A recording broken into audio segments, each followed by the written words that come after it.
Welcome, everyone. My name is Sarah Ray from the Bloomfield Public Library. Thank you for joining us tonight. We are so excited to have this Green Amendments program. I want to thank our partners for this event, specifically Nancy Bowden for literally planning the whole thing and getting all of our partners on board. So thank you, Nancy, and thank you to the Bloomfield Conservation, Energy, and Environment Committee, Green Amendments for the Generation, 350 CT, Climate Crisis Mobilization, and People's Actions for Clean Energy. We cannot do this number of programs that we do without our community partners, so thank you. I'm going to pass the mic on to Nancy. All right, thank you. Good evening, I'm Nancy Bowden, a resident of Bloomfield and member of two of our sponsors tonight, the town's Conservation, Energy, and Environment Committee, as well as 350 Connecticut, which is a state chapter of the National Grassroots Climate Action Group 350. I want to thank the Bloomfield Public Libraries and Sarah Ray, who's our Adult Services Library, for hosting tonight's event, along with all the sponsors that she listed. I'm happy to introduce our speaker, author and activist Maya K. Van Rossum. When I asked how she likes to be introduced, I was advised that she likes it to be short and sweet. That was all well and good until I looked into the specifics. There's much to say about Maya, so I struggled to assemble just a few details that are both important and telling. And I'll leave it to all of you to glean the full story by going to the website for her organization called forthegenerations.org. That's FOR, thegenerations.org. As an environmental lawyer and activist, Maya is well known for her role as a Delaware River Keeper and for managing the Delaware River Keepers Network, which spans 4 states, for 30 years. She led a successful legal battle on behalf of that network against the Commonwealth of Pennsylvania in 2013 that revived that state's long ignored constitutional environmental rights amendment. And that experience is what inspired her to write her book, The Green Amendment, Securing Our Right to a Healthy Environment. It is now in its 2nd edition with an updated title. A Movement Was Born. Other achievements include founding the Environmental Law Clinic at Temple, co-hosting an environmental podcast, numerous appearances on news programs, a TEDx segment, and contributions to many print media and books. Somewhere in the midst of all this, she has time to travel widely as a much sought after speaker. She has even testified 3 times in front of Congress, which she may or may not have found to be a good use of her time. Then again, she is a recipient of the Giraffe Heroes Award, given to those not afraid to stick their necks out for the common good. So clearly, to quote Marvin Gaye and Tammy Terrell, ain't no mountain high enough, ain't no river wide enough to keep Maya K. Van Rossum from getting into battle. We were fortunate to have found a spot on her calendar, and I will turn it over to her. Oh my gosh, Nancy, that is the best introduction I have ever had. So I thank you for that. I hope that my internet is not having problems for you all. The wind is blowing wildly outside, but hopefully it's working well. I really want to thank you, Nancy, for that kind introduction. I'm going to clip that and use that. I always save some of my most favorite insults and introductions for future reference. So, and I want to thank the library. I want to thank all the partners for hosting me and helping to spread the word. I want to thank Nancy for all the hard work that went into making tonight happen and all the work Sarah has put in on the back end. And of course, I want to thank Kim Stoner for her amazing partnership as we advance the Connecticut Green Amendment movement together. So thank you all, and for all the partners who have joined. I am going to I'm anticipating that we have a little bit of a mixed audience tonight, that we may have some folks that are new to the movement. And we may have some folks that have already have an awareness of it, but I'm going to give the basics, and then we'll talk a little bit about the held case and perhaps some additional information that might be new to everybody. So you've already had a kind introduction, won't bother. I really often like to start my talks these days with reading one of the stories from my book to really ground us in why environmental protection is so important, to recognize the reality that we have real people and real families and real communities that are harmed by environmental pollution and degradation.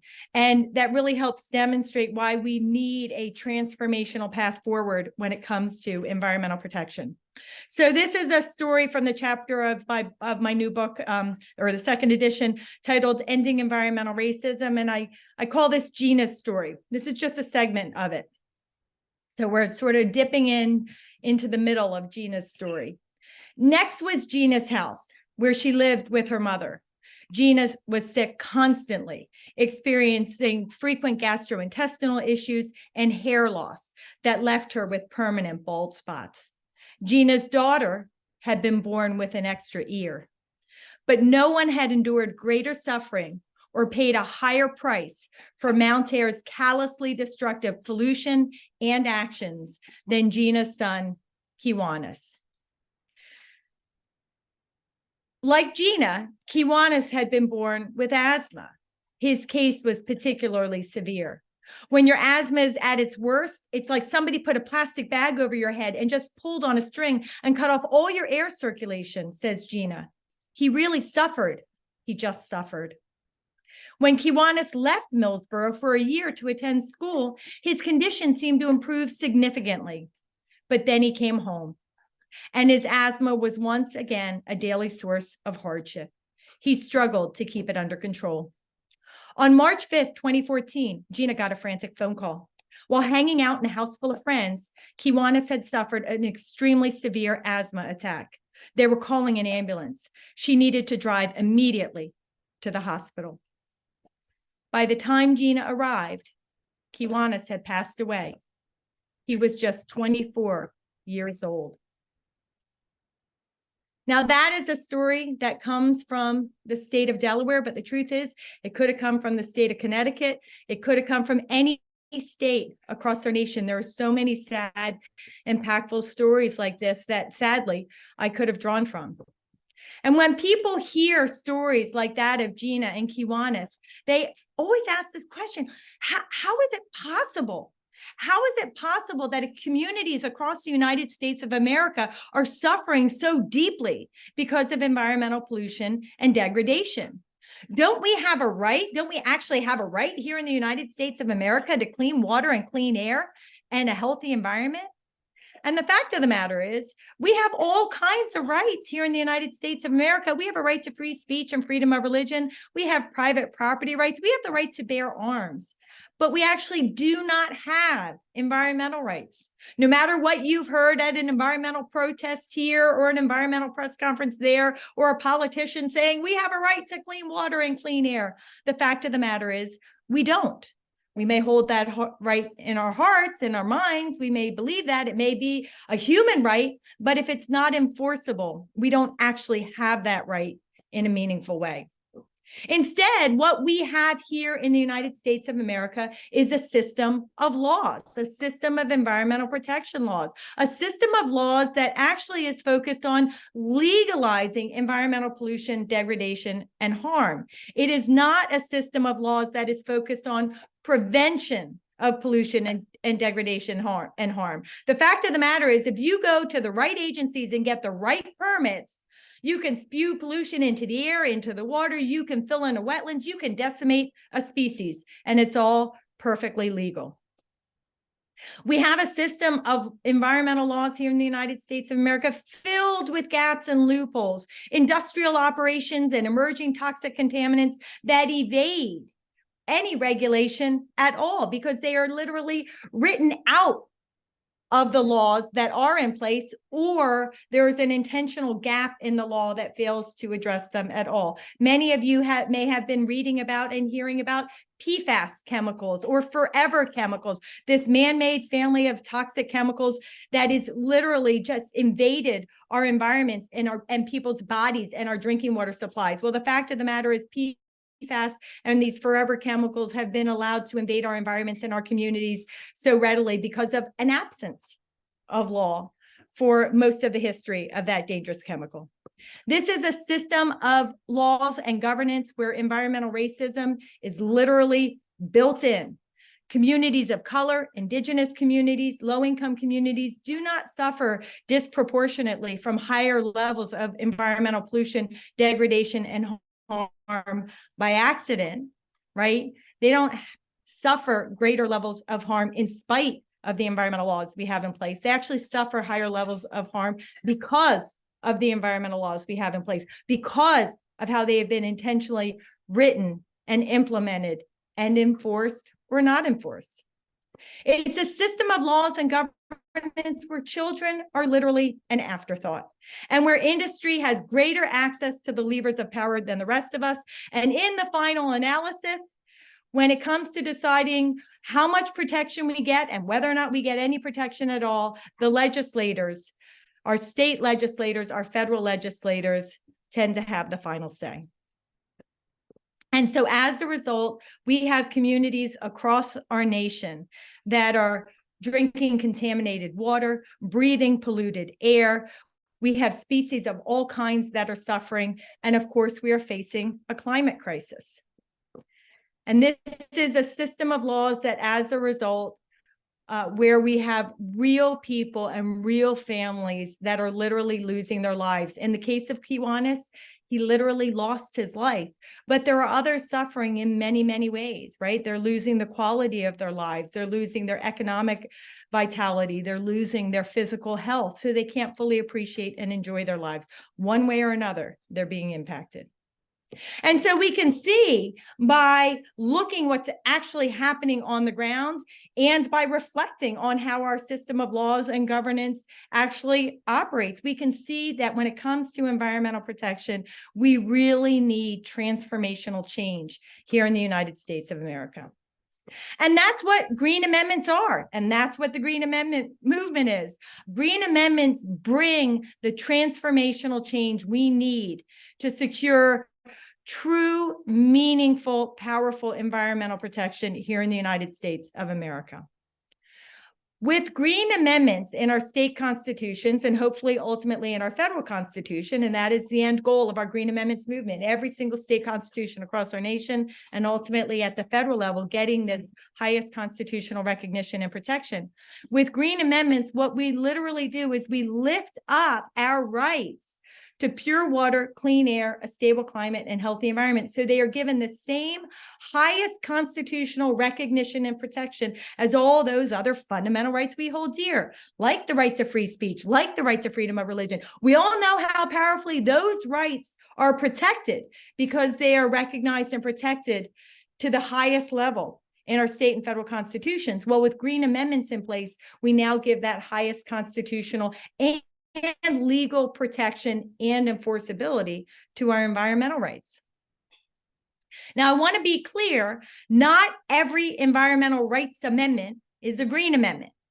The fact of the matter is we have lots and lots of states that talk about environmental protection, that even talk about environmental rights, but only states that have what I characterize as a green amendment give environmental rights highest constitutional recognition, standing, and protection.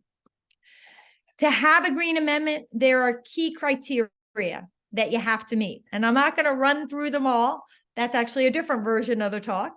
But to have a green amendment, you have to have language that is placed in the Bill of Rights, Declaration of Rights section of our Constitution that applies to all government officials, that recognizes and protects the rights of all people and are what we call self-executing, meaning that the constitutional language has legal enforceability in its own right, even if there's not a law to address the environmental issue of concern to you, because you have a right to clean water, clean air, and a healthy environment, you can actually turn to the Constitution to get meaningful protection. You don't have to find a law or a regulation that will cover it if you can make a constitutional claim, which is a high hurdle, but it's an important one to achieve.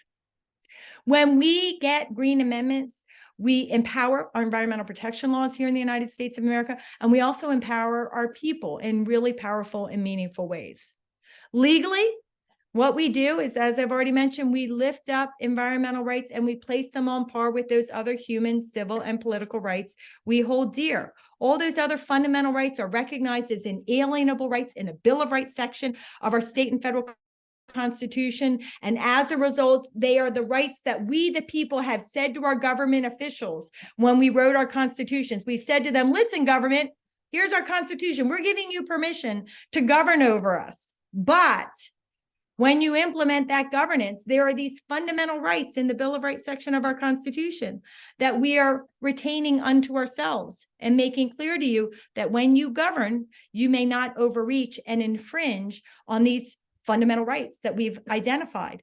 Well, with the Green Amendment, we are adding environmental rights to that list. So as a result, these are rights that we have actually, we the people have retained for ourselves to be shielded from government infringement. That is much more powerful, right, than giving government the right to dictate what these rights are. We've said, no, we have the rights, you may not touch them.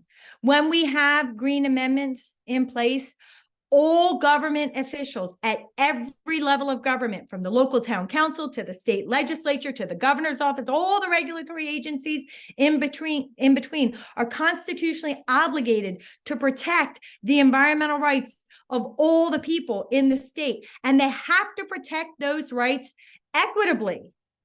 No longer can they intentionally or unintentionally disproportionately burden communities of color, indigenous communities, and low-income communities with a higher level of pollution, degradation, and harm.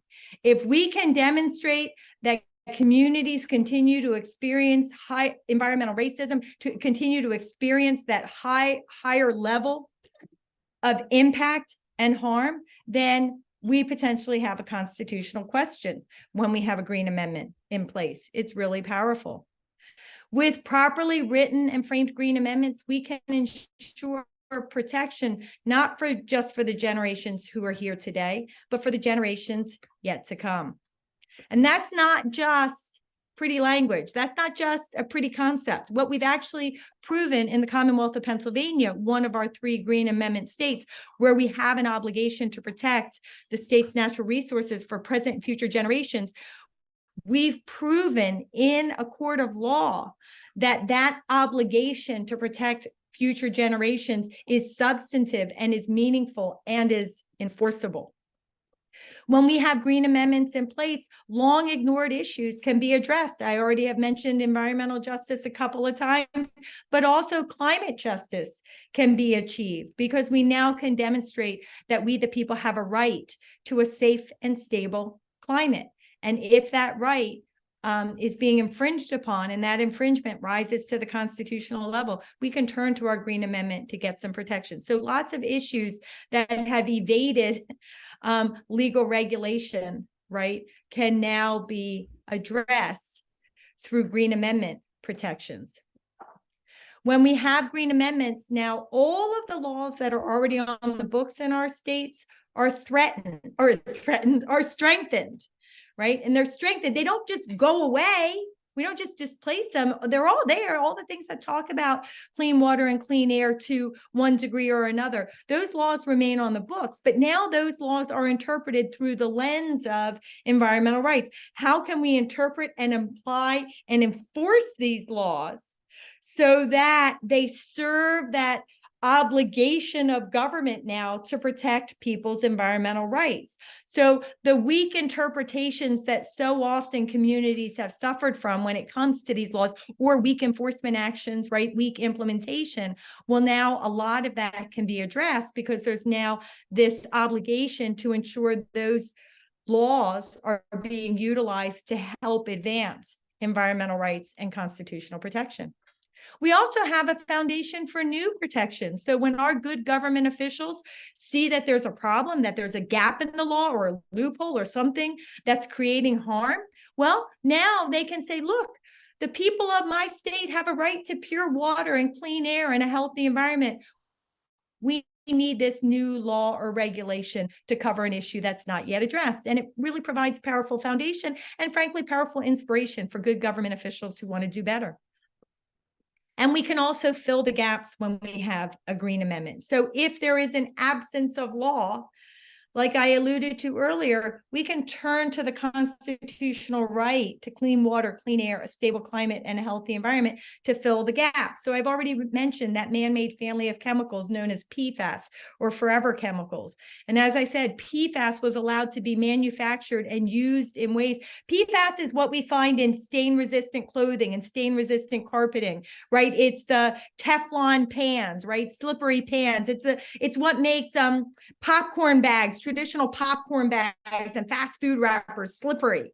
Well, generally that's PFAS, and it's toxic and it's very bad for you. And industries were allowed to manufacture PFAS and then use it in all of these devastating ways. It's also found in firefighting foams, which is used a lot by the Department of Defense on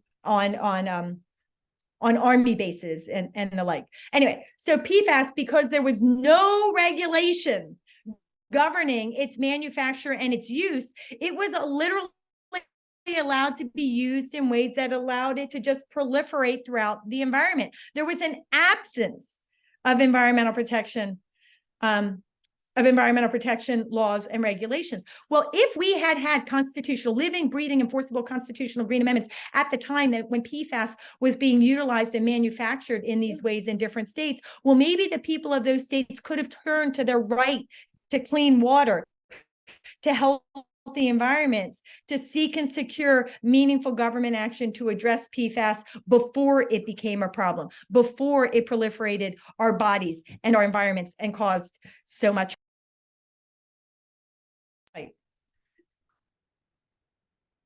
The true goal of having green amendments is to get our government officials to do better, to render better decisions that provide better environmental protection and avoid harm first.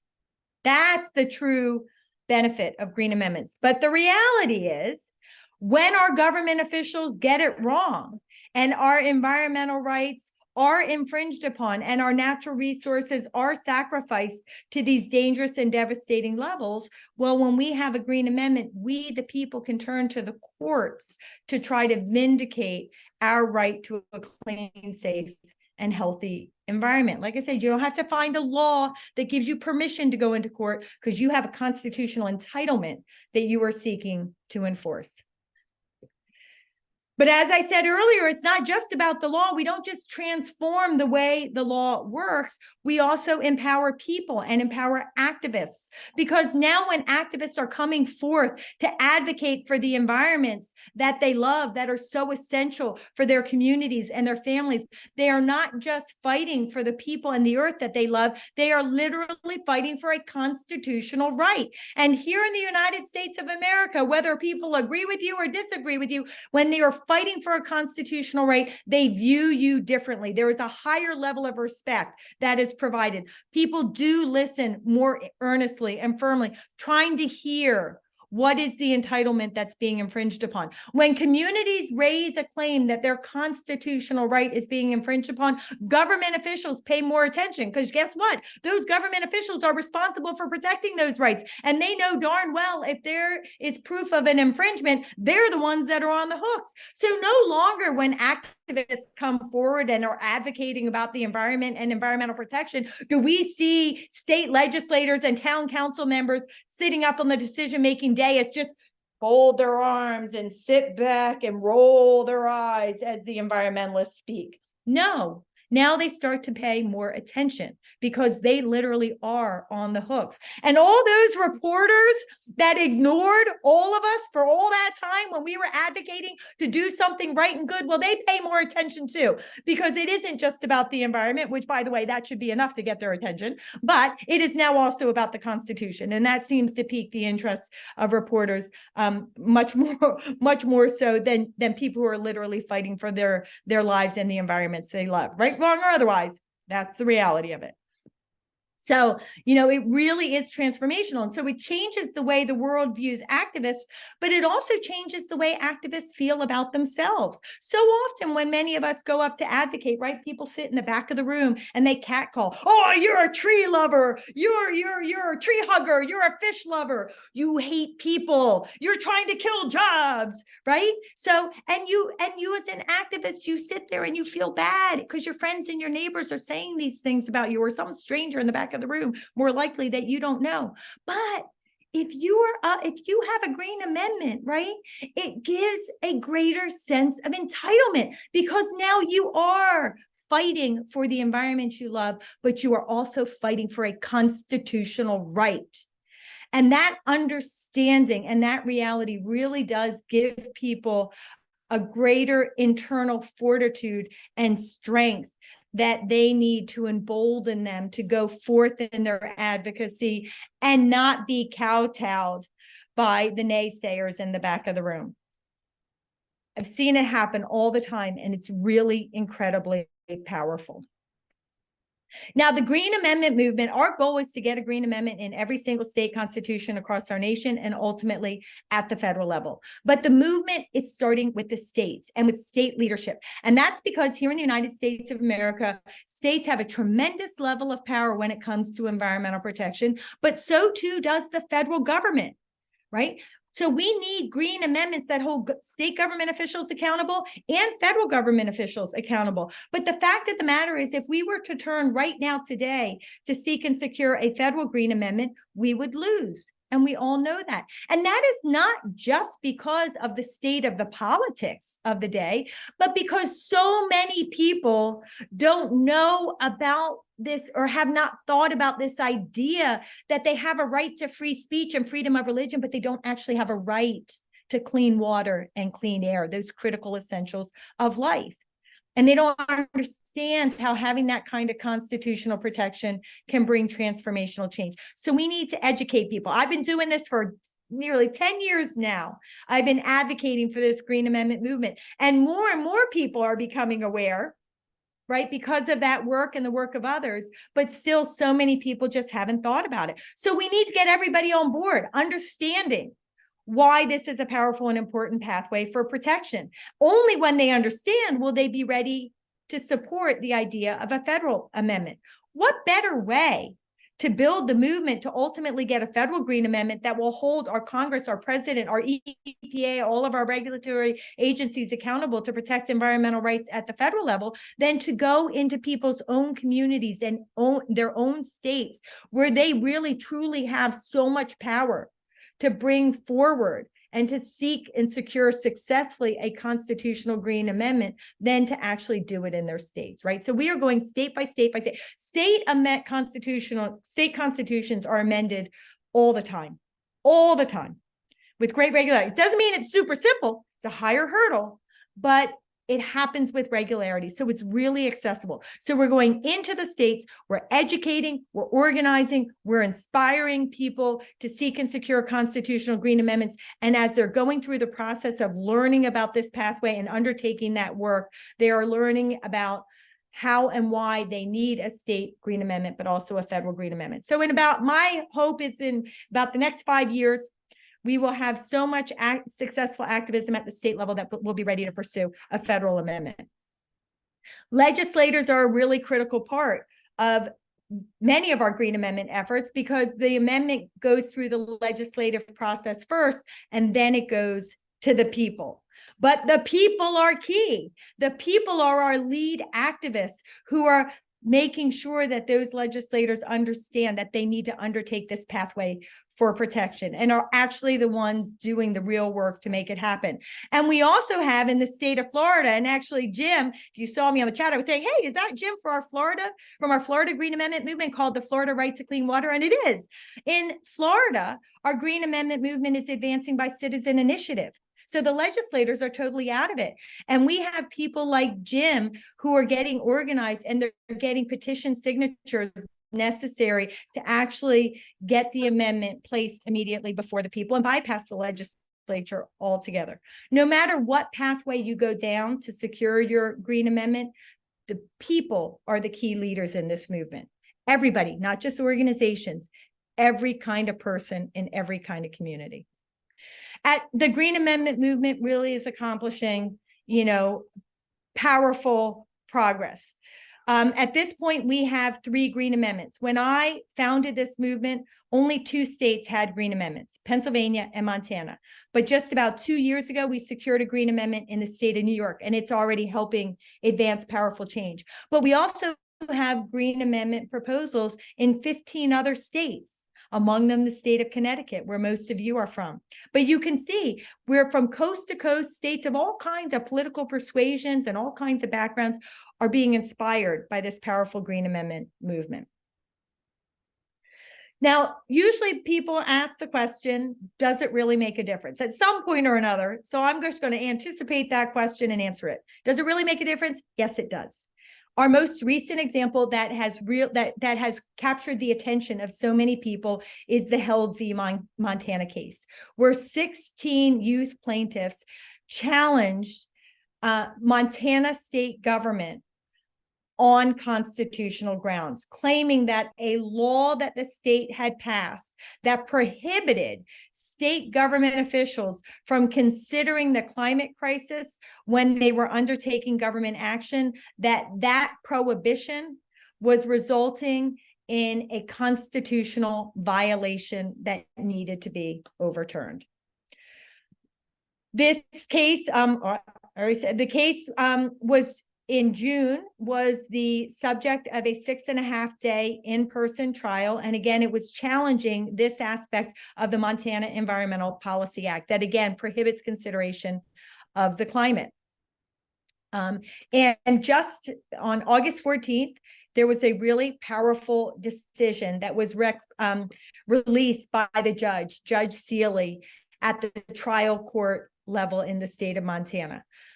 First and foremost, the foundation of the claim, of the constitutional claim, was that the government action that prohibited the consideration of climate change in government decision-making was resulting in a greater release of greenhouse gas emissions that was exacerbating the climate crisis in ways that were harming the youth plaintiffs. And as a result, were violating their Green Amendment right in Article 2, the Declaration of Rights section of their Constitution, which is key.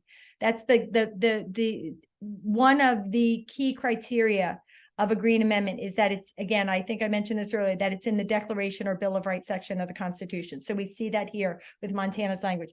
They have a right to a clean and healthful environment.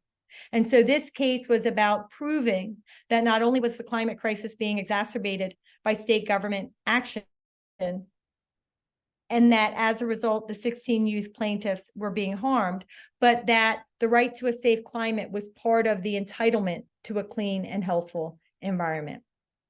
And the case was wonderfully successful.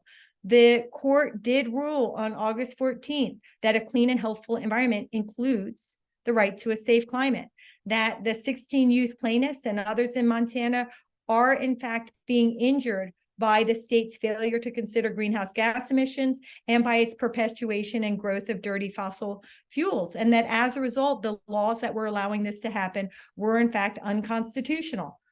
So that means those provisions are unenforceable. Didn't cost the state money to do anything. Nobody was paid money damages. The law was declared unconstitutional, so it's no longer enforceable. So state government now is able to, and in fact, I would suggest to you, based on this case as well as other precedent, is obligated to consider the climate changing impacts of the decisions they make and the actions they take. And that could result in really profound modifications in government action and decision-making in the state. Now, many people want to know, why was this Montana case victorious? Because the fact of the matter is there have been climate change cases of this kind brought in multiple states: Utah, Alaska, Washington, New Mexico, Oregon. And these states have generally lost at very early stages of the litigation. New Mexico actually went to a decision where it lost, but in these other cases, often they lose on the motion to dismiss.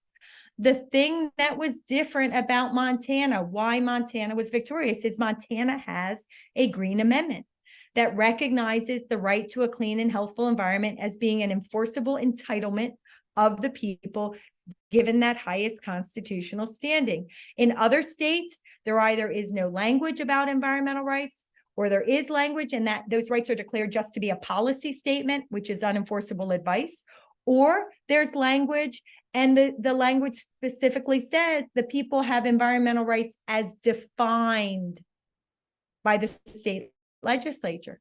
So you actually don't have an enforceable right as a person. What you're entitled to is to have your legislators legislate over the environment. And even if they do so badly and in ways that devastate your healthy lives, the Constitution gave them the right to decide, not we the people. And so that's what the fundamental difference is. It's that the existence of the Green Amendment language fulfilling all those key criteria I talk about.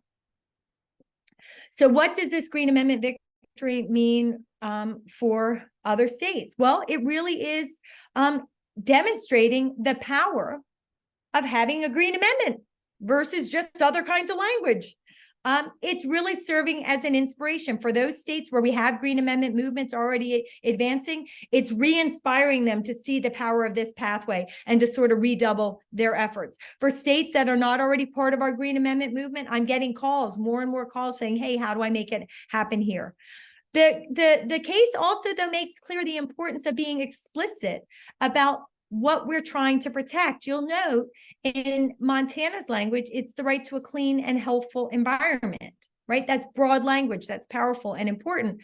But a lot of the trial was spent proving that a clean and healthful environment should include an entitlement to a safe climate. So one of the things that I recommend when we're working with the states, let's figure out all the things you want to make sure are included in your environmental rights and let's explicitly say it. And so what you'll see in a number of state Green Amendments now, for example, is it's the right to clean water, clean air, stable climate, healthy environment. So we don't have to prove the point. We've already made it clear to the courts.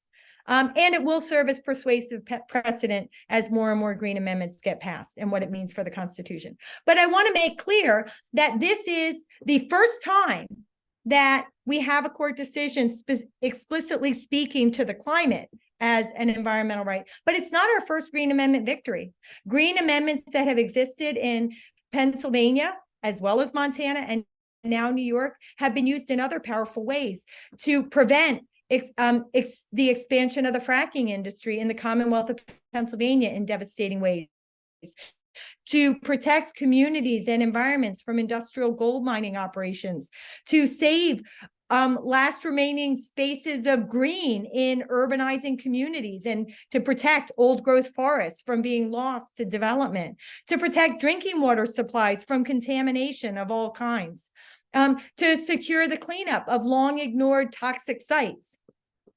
And most recently in New York, to address the expansion of a landfill and its ongoing release of noxious hazardous substances and dangerous greenhouse gas emissions. So we have, a Green Amendment proposal in the state of Connecticut. It's called the Connecticut Environmental Rights Amendment. That's what it's literally called, but it meets my Green Amendment criteria, so I call it the Connecticut Green Amendment. So how do we go about making it happen in Connecticut? Well, you're going to make it happen in Connecticut, and Kim Stoner in a minute is going to tell you how to do that. In the meanwhile, there are places where you can also learn more and get involved. There's the forthegenerations.org website. There's ctgreenamendment.org for Connecticut, ctgreenamendment.org. That's about to come online. At ctgreenamendment.org, there's a petition that you'll be able to sign and more information. And of course, you can also get the book to learn more about the amendment to help spread the word. If you do buy the book, every penny goes back to the movement. Not a single penny goes into my pocket, but also, right, you can get the book through the library, because the library has gone to great effort to make sure that this book is readily available for you. Because really the most important thing, the book is not about a book and selling a book. The book is about advancing the movement. It's so wonderful that the library is making it readily available for you. And with that, I'm just going to read.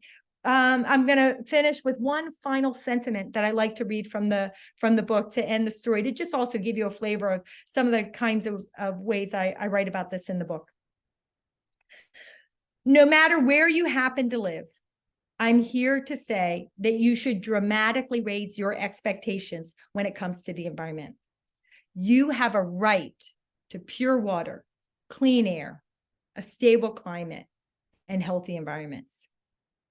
This right is inherent and indefeasible.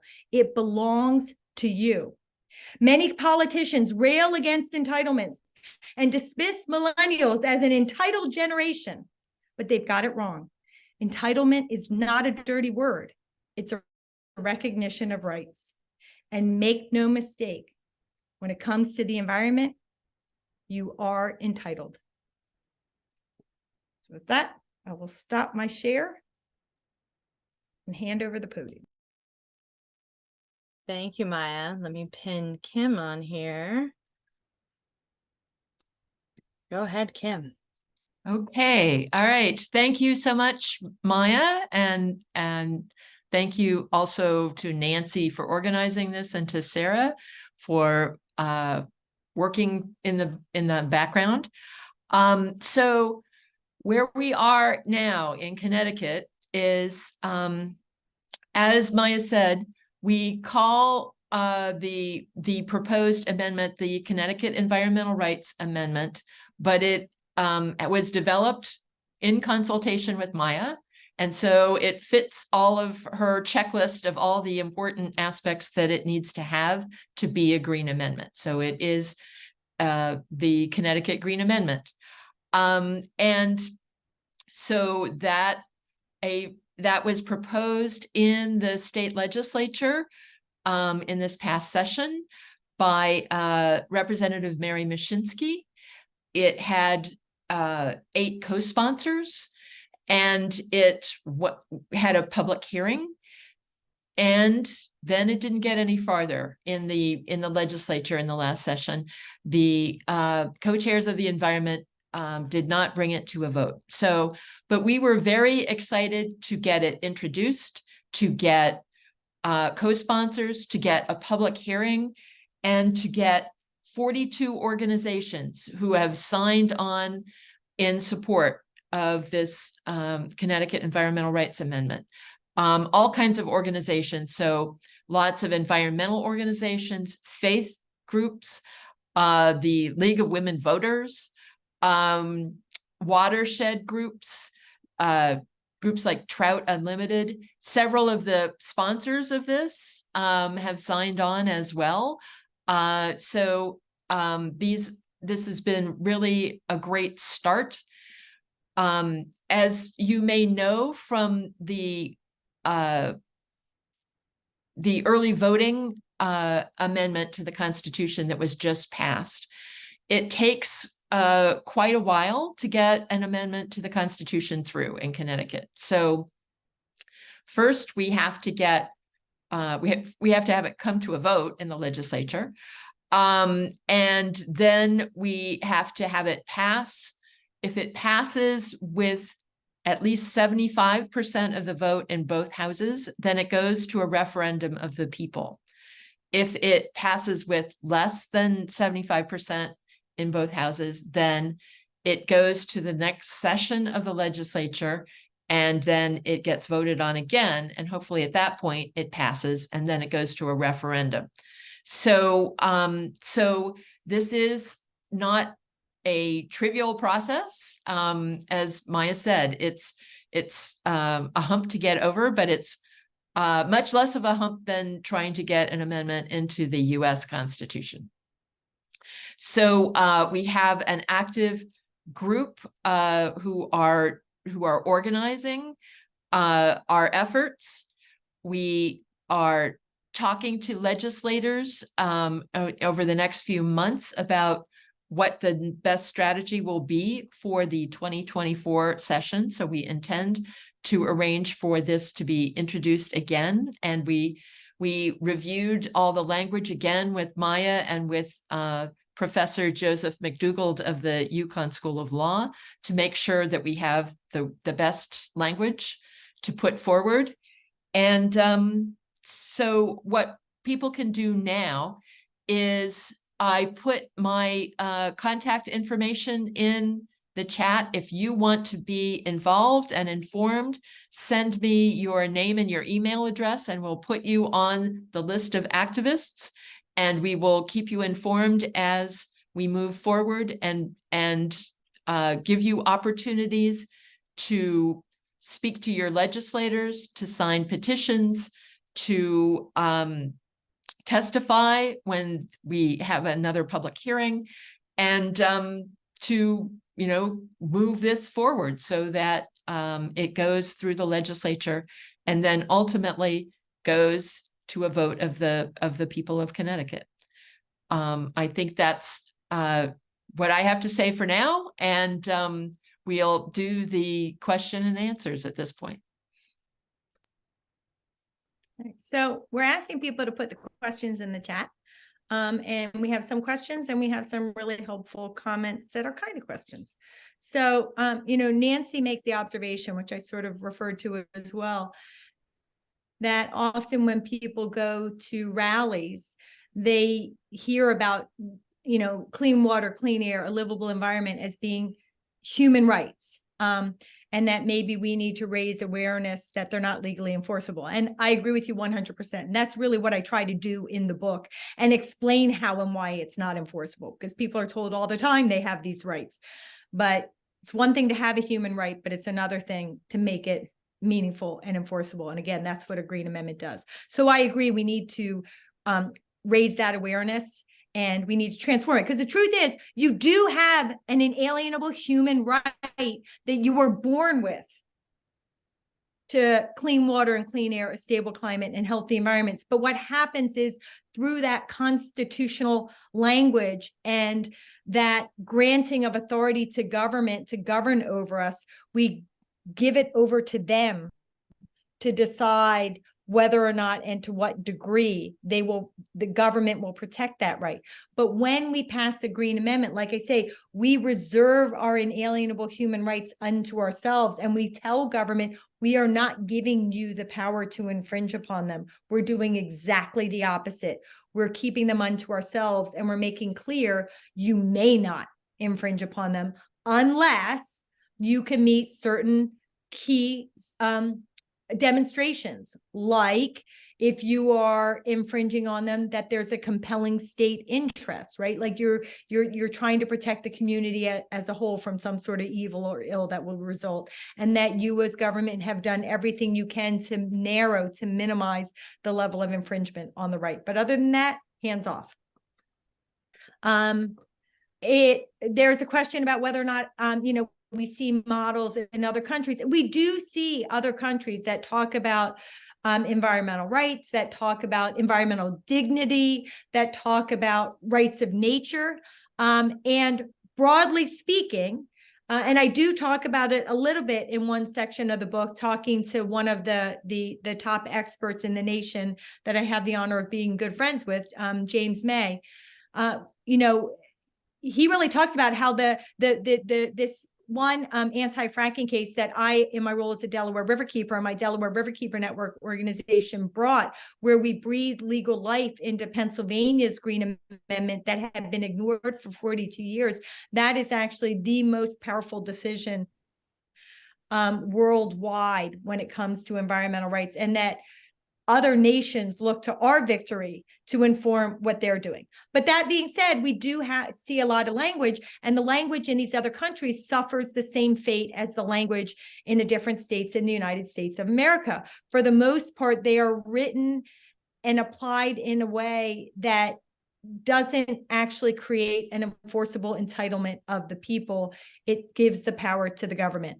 Now, the rights of nature movement, right? In Ecuador, we have rights of nature. That's a different, powerful, important concept. And we've seen some really great progress on that front too, which is really inspirational. But again, it's a different pathway. But ultimately, when it comes to the Green Amendment, it's great to look at these other nations. But the fact of the matter is, we don't need to look to other countries to see how to do it right when it comes to environmental rights recognition and protection. We have examples right here in the United States of America, Pennsylvania, Montana, and New York. Does anybody want to add anything to that from the other panelists? Next question. Great. Sarah says, okay. Oh, Sarah said, somebody said, so maybe it was somebody else who said, well, if Pennsylvania has such a great Green Amendment, when are they going to use it to stop accepting trash from Connecticut? Green amendments have to be enforced on a case-by-case basis. So we'd have to find the argument that proves that the accepting of that waste is resulting in environmental rights violations for a certain community. But I don't know enough detail to be able to speak to that any further. Anybody else? Nancy, Kim? Oh, it's a great question, actually. It's important that that we recognize that we have a trash problem, and in this state we do export a lot of our trash to other states, and I think Pennsylvania should stand up and say that look into how it's being treated and see if there are major effects on people's health and air and water, and perhaps they should stand up to Connecticut. So I think that's awesome. Thank you. So the next was, is there any intention to leverage the concept of nature's trust doctrine? So I'm not positive, RNG, whether you're talking about rights of nature or you're talking about states being recognized as a trustee of natural resources with an obligation to protect them for the benefit of the public. So if it's the latter, the state having this trustee obligation over natural resources, that is a highly recommended element of a Green Amendment. It is not an essential element, but it is an element. If we have that recognition in Green Amendments, they are more clear, more powerful, and even more enforceable, believe it or not. And Pennsylvania actually has that language. And if you go to the resources page of our website, where I really have literally a step-by-step guide on how to craft a Green Amendment, I talk about that.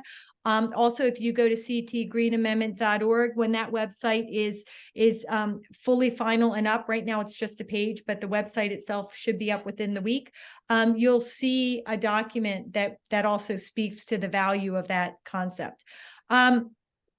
Rights of nature is about recognizing nature as having its own entitlement to enforce existing laws. So right now, if you have an environmental protection law and it's being violated, you have to have a person who is injured to go into court to enforce that existing law. When you give nature rights, what you're doing is you're taking out that person middleman, and you're saying the river or the forest is being harmed by the violation of that law, and they don't need an injured party to enforce that law. Nature, of course, represented by a human lawyer, the damage of nature is enough to result in an argument that law needs to be enforced. It's powerful and it's important, I think, morally, I think psychologically, intellectually, and out of respect, right, for nature. Nature has its own right to be that has nothing to do with people. So I believe in rights of nature very, very much so. In fact, before coming to tonight's talk, I had my own moment with nature. I do so every time to talk to nature because I think it's important. But that being said, if the laws we have suck, sorry to be so frank, but if they suck and they're written in a way that they legalize sacrificing nature, then it doesn't really matter whether nature can go into the courtroom or a person has to go into a courtroom. Nature is not better protected, is not protected to the degree necessary. So what a Green Amendment does is actually raising the bar on the obligation to protect nature. Yes, it's through the lens of the right of people, but because that's how our constitutional law operates. It really is anthropocentric, whether we like it or not. It really is about the rights of people. But the language of a Green Amendment can be so powerfully used to ensure better protection for our forests, for our rivers, for our species, for our ecosystems. And yes, you'll have to have that middleman that is the person claiming the constitutional violation, but we are raising the bar on environmental protection. And I actually did a writing with a rights of nature advocate and expert who's also a leader in the Florida movement, Melissa Martin, and we did a piece together on that. Ev says that in my book, I talk a lot. I have a whole chapter about the economic values of a clean and healthy environment, and I do. And I mean, really, the fact is, throughout the entirety of our history, it is proven that a clean, healthy environment is essential for a healthy, vibrant economy. Businesses need healthy workers. Businesses need clean water. Businesses have to pay to clean up dirty water in order to manufacture their products, right? When we have flooding and flood damages and drought and wildfires, it costs all of us. So it's very, very expensive. The healthcare costs on individuals and on our communities as a whole is astronomical.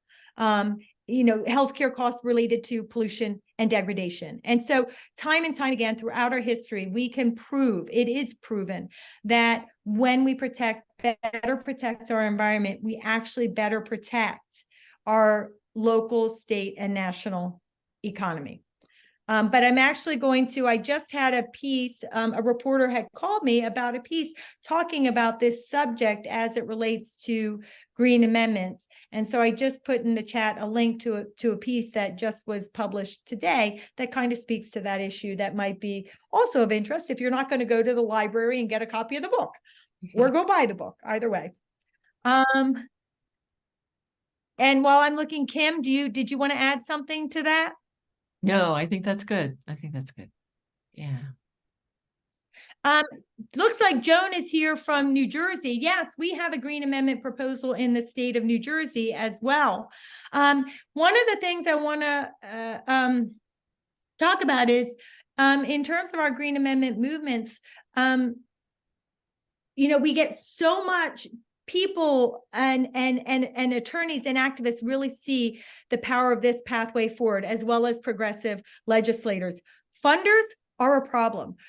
We have so much demand, so many people wanting help with their Green Amendment movement, but the foundations and the funders that normally really uplift this kind of work so we can do anything and everything for everyone every moment of the day, those funders are not coming through because they still are not seeing it and getting it. They love the idea, they just don't want to provide funding for it.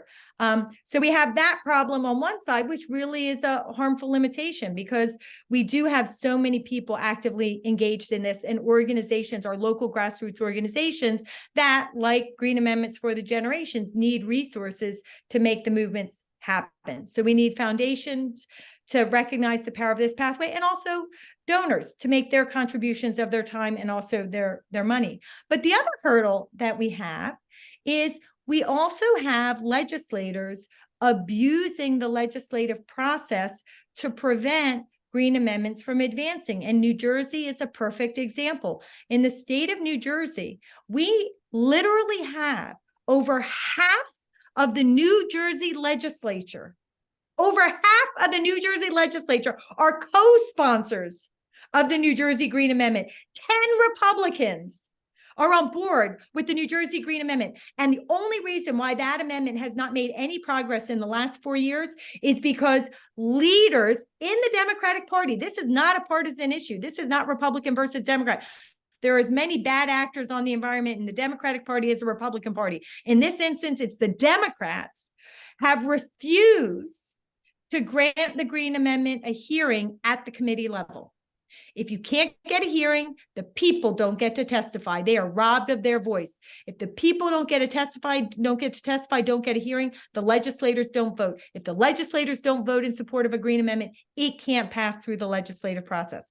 So, Joan, I'm glad you're on. That's what's happening in New Jersey. And I would love to come to Camden and speak with your community in person, because you are very close to my home and you are part of my Delaware River watershed. But that's what's happening. And so we have to be on the lookout for that. Great, Joan, be in touch. We have to be on the lookout for that in Connecticut, right? We may get lots of powerful grassroots activism and lots of legislative support, but we also may have some bad actors in leadership that try to abuse their power. So we need to ferret out the leaders early, communicate with them, and make sure that they're on board so that the amendment in Connecticut does not get stymied in the same way it has been in the state of New Jersey. That also was there was also that kind of misappropriation of power in New Mexico last year. Okay, and you said yes, that's correct, Dr. and RJ. I spoke to them both. I'm not sure which one you meant. Great, and I do want to acknowledge. I see Joan is with the League. The League has been really central to our Green Amendment movement in a number of states, and we're very grateful for that. I think I covered every question.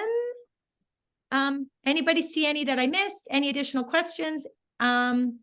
Nancy or Kim, did you want to add anything that you think was missed?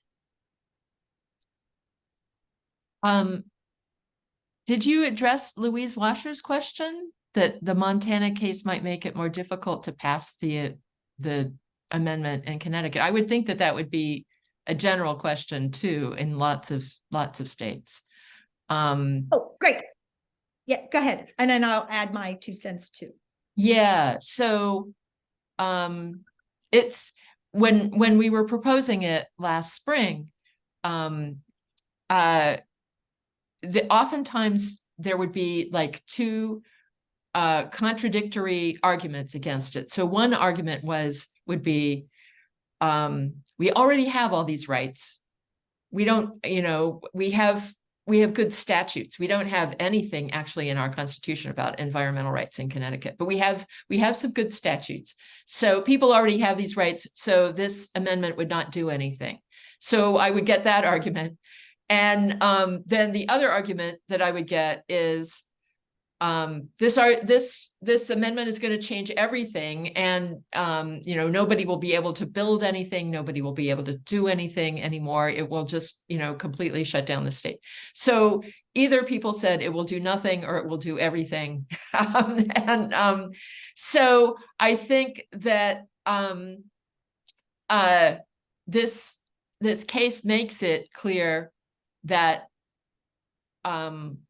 what we have in the statutes is not as powerful as a green amendment or the Connecticut Environmental Rights Amendment would be.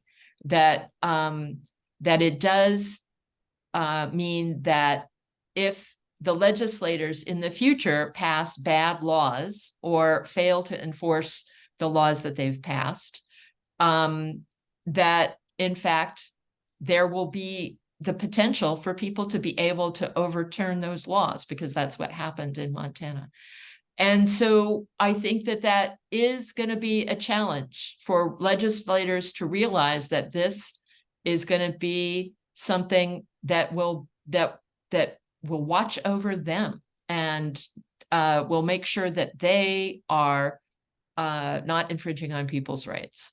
And so it may in fact make it more difficult, because there will no longer be so many people saying this is not going to do anything.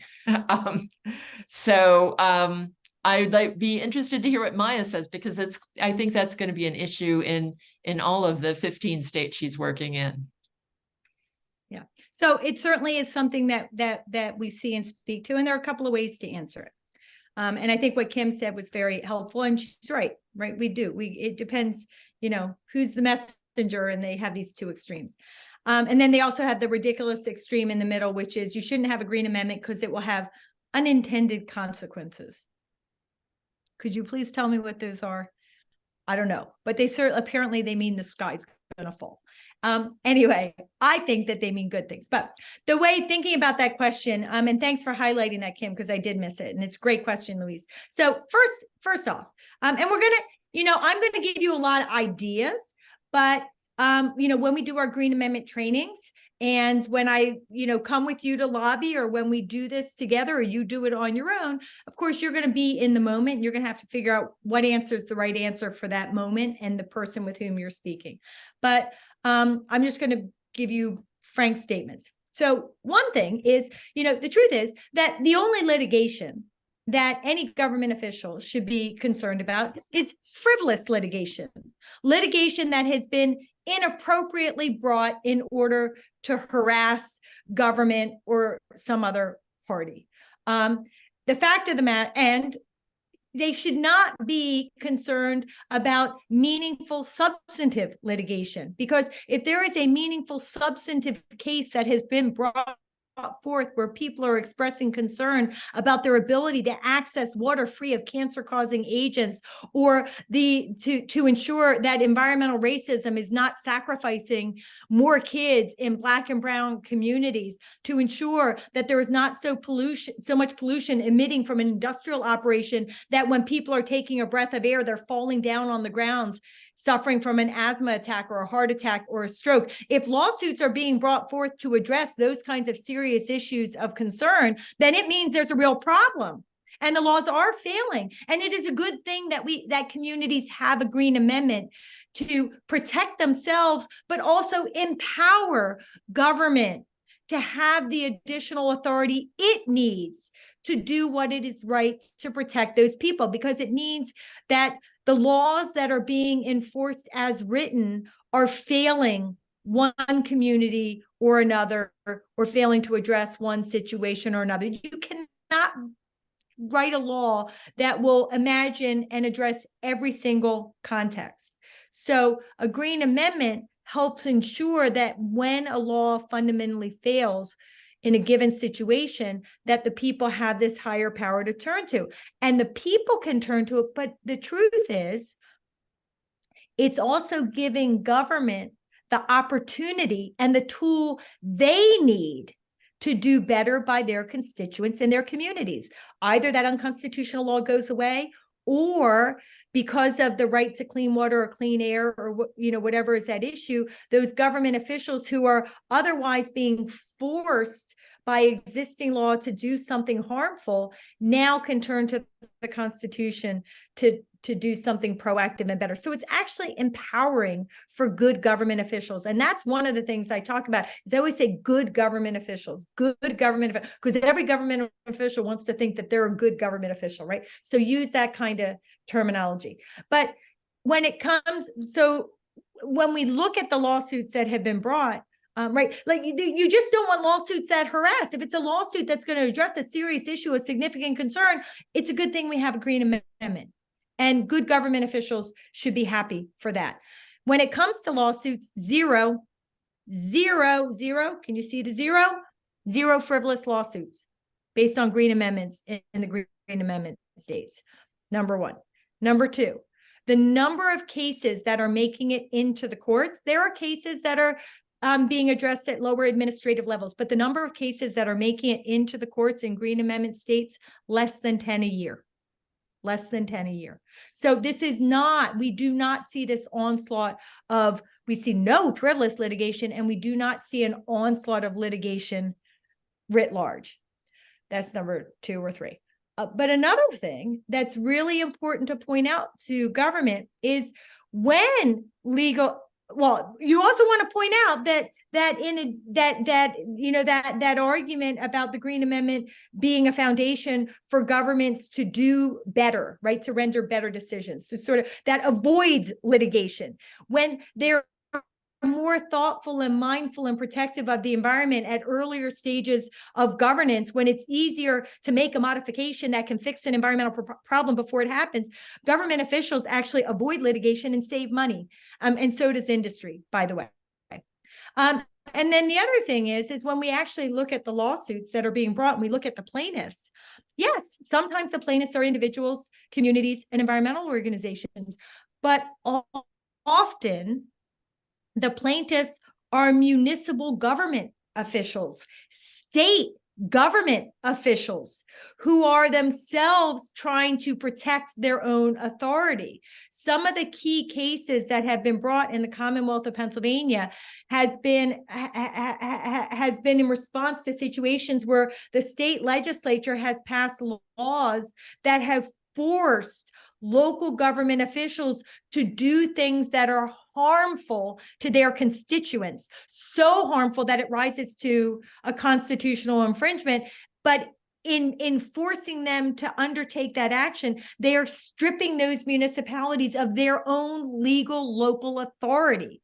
So those municipalities have used the Green Amendment to protect their legal authority from being stripped away from them by the legislature. We've also seen situations where state government themselves have been the plaintiffs, like in the state of Montana, where there was a contract between private individuals that resulted in an obligation to do test well drilling for a drinking water supply. In the groundwater aquifer, there was this slowly moving toxic pollution plume, and it was determined by the science that if a test well was drilled, it would change the hydrodynamics under the ground, that pollution plume would be released and contaminate the drinking water supply with toxins of the entire town of Bozeman, Montana. And the state government, one of the arguments they made to the court is, look, we are obliged to protect the constitutional rights of our people to a clean and healthful environment. If we have to enforce this contractual obligation in our state regulations, we are going to be forced to violate the environmental rights of all the people of Bozeman. Do not force us to do it. And in part, there were a couple of elements to that, but that was part of the determination by the court. No, neither the court nor the agency had to enforce that obligation, because enforcing it, again, would sacrifice the environmental rights of the people. So the state relied on the Green Amendment to protect themselves. So that's one of the other arguments, is this is not just about people, communities, and organizations protecting their rights and securing, their entitlements, but it's also about good government officials at local government and at state government protecting their ability to do better by their constituents. And we have lots of examples of that. Oh, and there's no money payouts. That's the other thing you want to say. Green amendments are not about payouts of money, right? Green amendments are about resolving the unconstitutional problems. So like we saw in Montana, we've seen in a number of places, the unconstitutional law falls away. So it's just no longer can be implemented or enforced. The unconstitutional permit is voided. So whoever was the recipient of that permit cannot go forth with their operations unless the state can remedy the unconstitutional infirmity. The misappropriation of natural resource dollars to do something that has nothing to do with the environment, that misappropriation can no longer happen. Those resources have to go to the environment. So this is all about remedying the action or activity that's resulting in the unconstitutional violation. It is not, and by design, we do not want green amendments to be resolved by plaintiffs. Like if you have somebody that's suffering from water contamination, to be able to be made to go away because they get a money payout. This is about solving the problem for all of us, because we're really trying to save the world, not get people money, and not costing governments money, money payouts. Yeah, I think that's because there was a person in our group who was concerned about the taxpayers, being on the hook for damages when damage is done to people. And that's not what the Green Amendment is about. So it's important to say that it's not about paying people and damaging them. It's about changing the laws so that they are not damaged.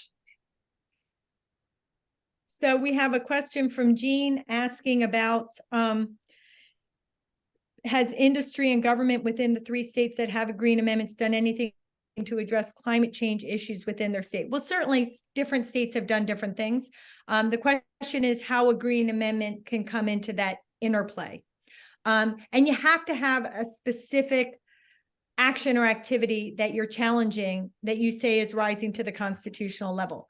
In the Held case, one of the things that the lawyers attempted to do, which really is not appropriate in constitutional law or law proper. And so the court ruled on this early on and it went away. And it's important because, it could have derailed the case.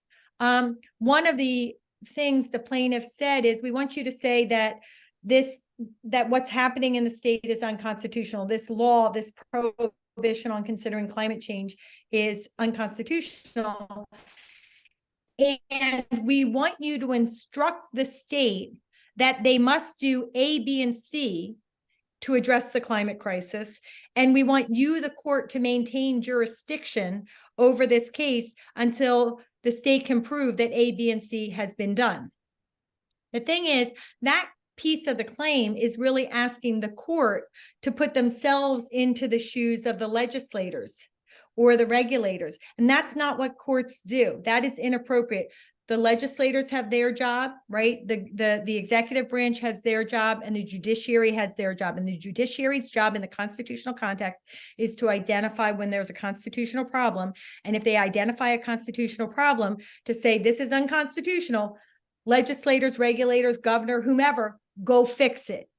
It's not for the judges to say, you must do A, B, C, D to fix it, right? That's usurping the authority of another branch of government. So that part of the case went away.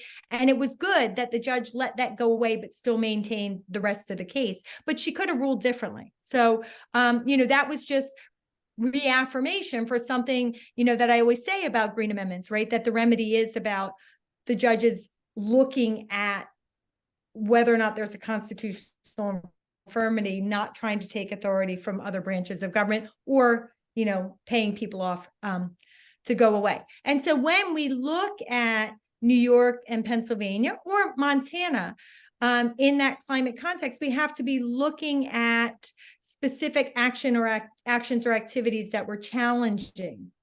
And so you have to find that specific activity. Now in Pennsylvania, in my role as the Delaware Riverkeeper, the case that we brought legal life to Pennsylvania's Green Amendment for the first time ever. It was passed in 71, but it got legal life in response to our legal action in 2013. That was a case that was challenging a very pro-fracking law. Fracking was already happening in Pennsylvania, but it was going to get exponentially worse if the Green Amendment had been passed. Get the book, you can read the story or listen to another one of my talks and you'll hear that story. I won't go into that detail now, but we challenged that law saying that by that exponential growth of fracking and the way that law was written that would result in that outcome, that the way that law was written was going to result in an infringement of the Pennsylvania Green Amendment, what I now call a Green Amendment, right? Because I did all that afterwards, but was going to result, and the court agreed with us. And the provisions of the law, those pro-fracking provisions of the law that we were challenging, got stripped out of the law. So that had huge climate change benefits by stopping all of that fracking that would have otherwise happened. But our claim was not a claim based on climate. It was a claim that was framed differently, although we had those climate benefits. The landfill case that I briefly referenced in New York, I noted that some of the emissions that they're talking about are greenhouse gas emissions. The core of their argument, they're not arguing on a climate change basis, but there will be climate change benefits, or have been already, from the victory that's already been achieved.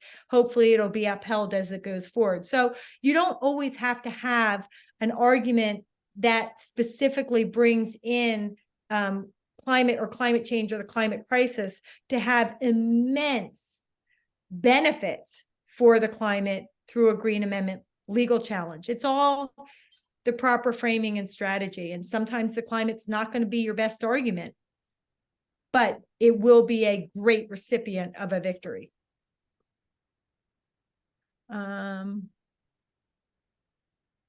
The real problem is that would have intended consequences that industry doesn't want. Nancy, you are just a wise, wise woman. Did you answer my earlier question? I think I just answered it, didn't I? Has industry and yes, okay. What have you seen happening in states working on amendments with respect to seeking, gaining support of businesses and business organizations?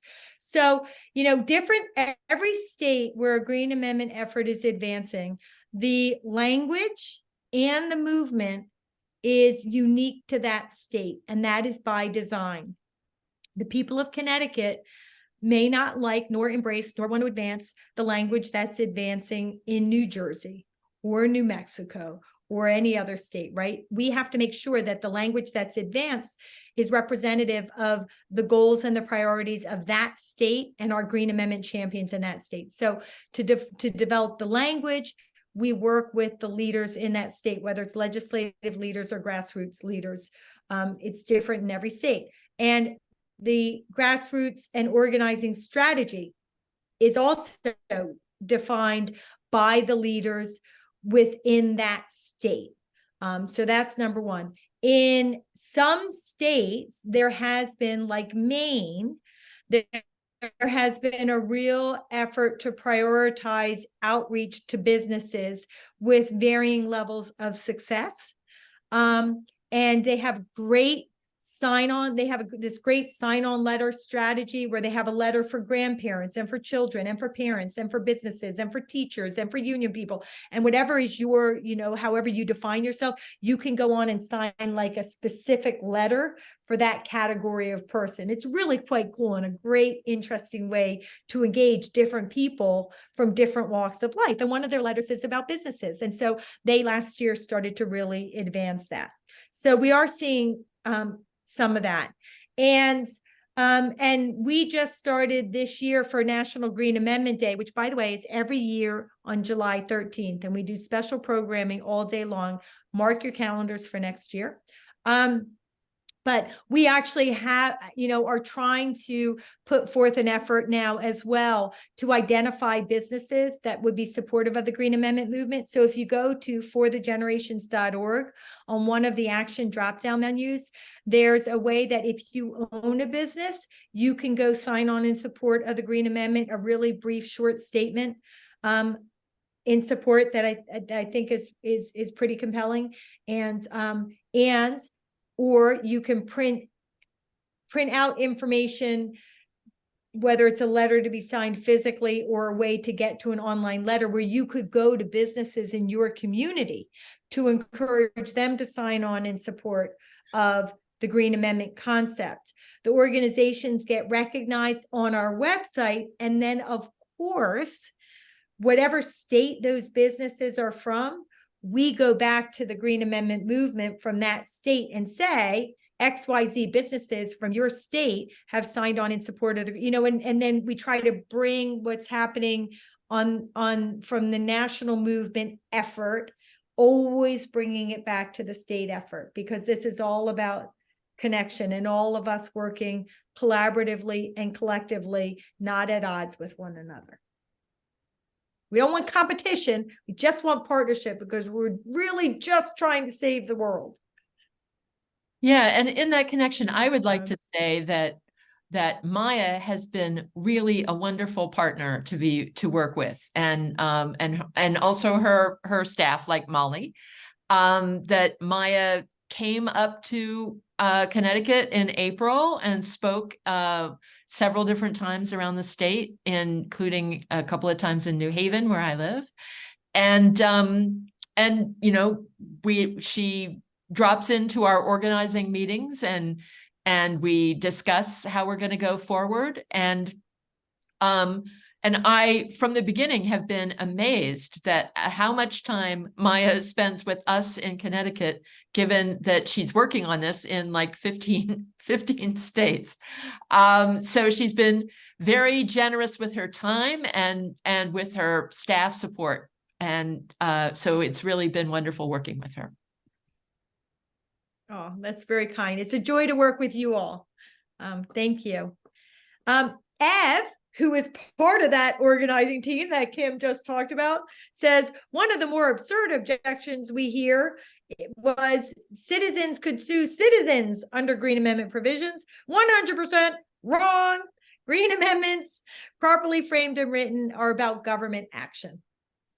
So you're not going to have neighbor suing neighbor. You're going to have people or government officials trying to protect themselves from bad government action. Do you want to add anything to that, Kim? Because you've taken that question on many a time now. No, I think that's good. I think that covers it. And I do think that one of the beauties of the Green Amendment movement, really is the joy of working with people like Kim and like Ev and like Nancy and like, Jim, again, who dropped in from Florida, and Joan, who dropped in from New Jersey, right? This really is a powerful movement of people. People often say to me, oh, what about Sierra Club? Yeah, Sierra Club National. This is not about big greens, trying to make money off of compelling concepts. This is an idea that really is about we the people taking back our power through our democracy to save our environments, our lives, and our world. And I am not interested in any big green organization co-opting it because it sounds like a good fundraiser or it's a good messaging tool for them. If they want to join our state efforts in Connecticut, we have Sierra Club chapters in a number of states that are really engaged and active. Frankly, we have Sierra Clubs in some states that are immensely unhelpful, even oppositional. Sierra Club National actually has been a real problem on the Green Amendment Club movement. in Connecticut has been Sierra Club in Connecticut has been supportive. We have a good relationship with a lot of the organizations that are like the big green organizations in their Connecticut chapter. So the Sierra Club in Connecticut has been very supportive. The Nature Conservancy has been supportive. I'm trying to think of other big national groups. 350. Yeah.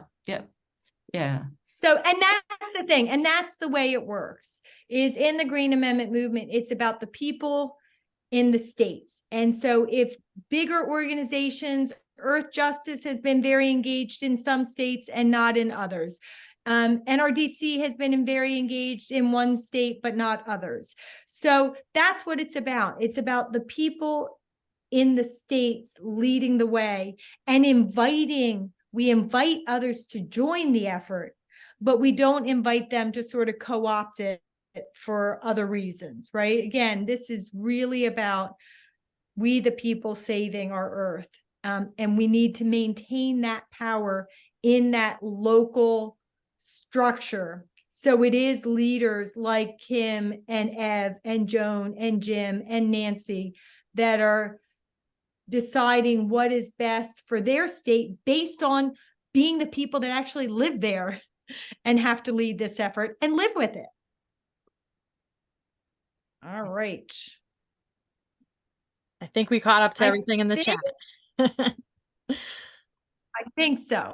Yep. So I've copied all the links that came through, including Nancy's message just talking about the rally.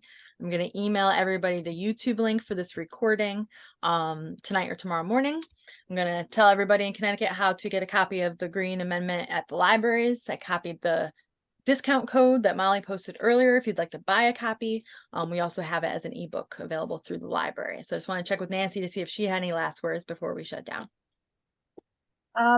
Thank you to Sarah and to the Bloomfield Libraries again, as well as to Kim, Maya, for speaking and participating tonight, Molly for helping to organize also. And I posted about a big marching rally on September 17th. It's going to be big. I really think it's going to be thousands of people, as they've been hoping for, to encourage the UN in their upcoming climate summit, and particularly our own Biden administration, to take some real action to end fossil fuels, declare a climate emergency, and work on a good transition to renewable energy in our future. So hopefully some people who are already not involved will look into that in Connecticut or in your own state. Thank you all for attending. Yeah. Thank you, Nancy. Thanks, everyone. We'll see everybody soon. Okay.